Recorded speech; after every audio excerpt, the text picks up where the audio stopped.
Lisa, right? Are you joining me? I'm all for it. I will definitely be joining you on that website search for those fat bears. I never even knew that was a thing. And I loved walking in. Our producer, Catherine, was like, oh, have you heard of Fat Bear Week? And I was like, You're what like, did you tell say? me more, right? This is awesome. Well, temperatures have been a little cooler across the region here today, and that's just because of the cloud cover settling in.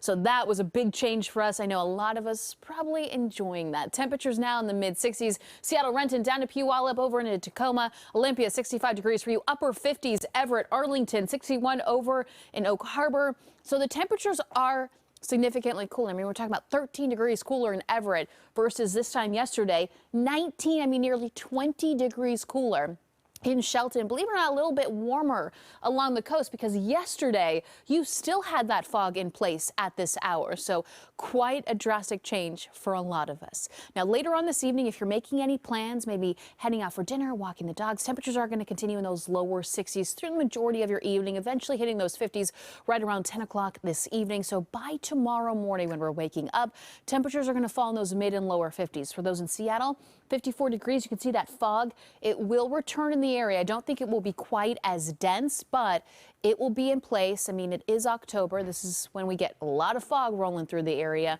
And those lower 50s from Bremerton, Tacoma, Olympia, Everett, 53 degrees for you, and 53 also in Bellingham. Obviously, those wind speeds significantly calming down, max 5 miles an hour, but overall calm.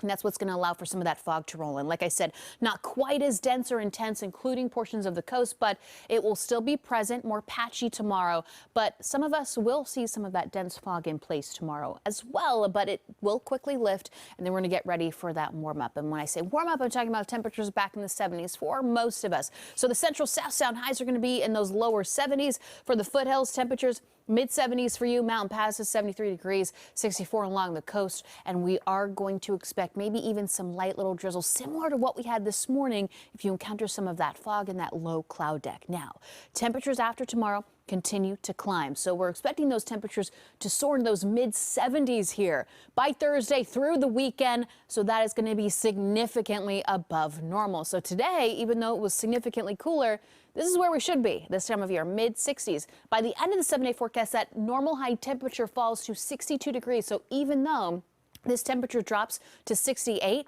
we are still above normal, even expecting the possibility of record-breaking heat on Friday with temperatures in the mid-70s there. I want to point out Monday because this is when we could see a little change in our forecast. You see this low pressure system dragging down to the south. Well, if that hits right, we could see some isolated showers firing up, more so in the Cascades. So that's some good news for us happening in the forecast. But overall, most of us should be quiet, just kind of focusing on that darker green. But again, something I want to watch out for this week. As we take a look at your 7-day forecast, giving you some time to absorb this tonight, 54 degrees, tomorrow 71, temperatures mid-70s after that, peaking on Friday, like I said, possibly record-breaking because the record on Friday is 75 degrees and temperatures slowly cool down by the end of the 7-day forecast.